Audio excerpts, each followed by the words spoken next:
Assalamualaikum warahmatullahi wabarakatuh. Para pemirsa yang berbahagia, semoga kita semua senantiasa dalam lindungan Allah Subhanahu wa Ta'ala. Kali ini kami ingin membicarakan tentang bagaimana kalau kita mengikuti mazhab lain. Seperti jamak kita ketahui, rata-rata orang Indonesia itu bermazhab Syafi'iyah. Namun walaupun mazhab yang dibuat untuk pegangan adalah mazhab Syafi'i, tapi kadang-kadang secara amaliyah melipir ke mazhab-mazhab yang lain. Misalnya dalam hal menutup aurat bagi perempuan.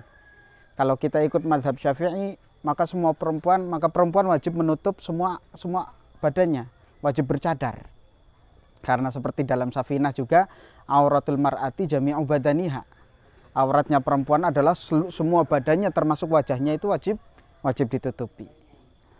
Nah, tapi pada kenyataannya secara amaliyah kebanyakan orang Indonesia tidak. Perempuan-perempuannya bahkan yang bunyai-bunyai itu pada membuka wajah. Dalam berkerudung nggak pakai cadar. Ini kan berarti mampir ke mazhabnya Imam Abi Hanifah yang mengatakan bahwa wajah tidak wajib ditutupi. Atau misalnya dalam jual beli. Dalam jual beli kalau kita ikutkan mazhab Syafi'i, wajib dengan ijab dan qabul, nggak boleh secara mu'athah. Tapi pada prakteknya banyak yang tanpa ijab dan qabul karena sudah difahami dan sudah saling ridho. Apakah ini sudah halal? Transaksinya sudah sah. Nah, kalau menurut mazhab Syafi'i ini tidak. Tapi dalam mazhab yang lain sah. Nah, dalam berpindah mazhab itu selayaknya kita bagaimana? Semestinya kita bagaimana?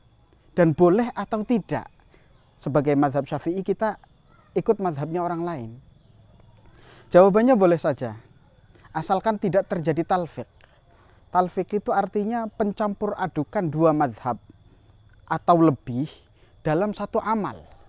Misalnya sholat 4 rakaat, mazhab pertama ikut mazhab Hanafi, rakaat pertama ikut mazhab Hanafi, rakaat kedua ikut mazhab Malik, rakaat ketiga mazhab Syafi'i, rakaat keempat ikut mazhab Imam Ahmad.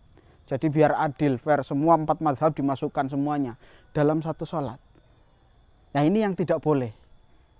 Ya. Kalau kita mau sholat pakai mazhab Syafi'i, dari takbiratul ihram sampai salam itu semuanya harus Syafi'i. Nggak boleh dicampur adukan dengan mazhab lain. Misalnya dalam salam. Ya. Dalam salam, ketika salam di antara rukunnya salam, di antara rukunnya sholat yaitu salam. Kalau mazhab Syafi'i wajib dengan assalamualaikum. Nggak boleh dengan zikir yang lain. Kalau dalam mazhab Imam Abi Hanifah boleh dengan zikir yang lain selain assalamualaikum. Tapi dalam mazhab Hanafi di antara rukunnya adalah wajib niyatul khuruj. Ketika kita salam, baik kita menggunakan zikir atau assalamualaikum, kita wajib ada niat kita keluar dari sholat. Yang semacam ini nggak ada dalam mazhab Syafi'i. Maka misal kalau ada orang sholat, salamnya menggunakan salam mazhab Hanafi. Misal tidak pakai assalamualaikum, tapi dia tidak ada niyatul khuruj, niat keluar dari sholat, maka batal sholatnya. Baik secara mazhab Hanafi maupun secara mazhab Syafi'i. Karena inilah yang disebut dengan talfiq. Ini banyak yang terjadi dalam masalah perkara yang membatalkan wudhu, yaitu bersentuhan kulit dengan perempuan. Bersentuhan kulit dengan perempuan itu membatalkan atau tidak? Kalau dalam mazhab Syafi'i batal. Kalau dalam mazhab Malik batal kalau syahwat. Kalau tidak syahwat nggak batal. Nah, ini yang jadi masalah banyak orang-orang jamaah dari Indonesia yang bermazhab Syafi'i kemudian melaksanakan ibadah haji, ketika tawaf mau tidak mau harus bersentuhan dengan perempuan karena saking berdesakannya. Maka mereka ikut kepada mazhabnya Imam Malik. Hal semacam ini dibolehkan atau tidak? Boleh. Tapi dengan syarat satu tadi. Yaitu dalam satu perbuatan tawaf, kita tidak mencampur adukan mazhab lain. Kalau Malik, Malik saja. Kalau mazhabnya Syafi'i, Syafi'i saja. Itu. Kurang lebihnya itu yang mudah-mudahan bermanfaat. Wassalamualaikum warahmatullahi wabarakatuh.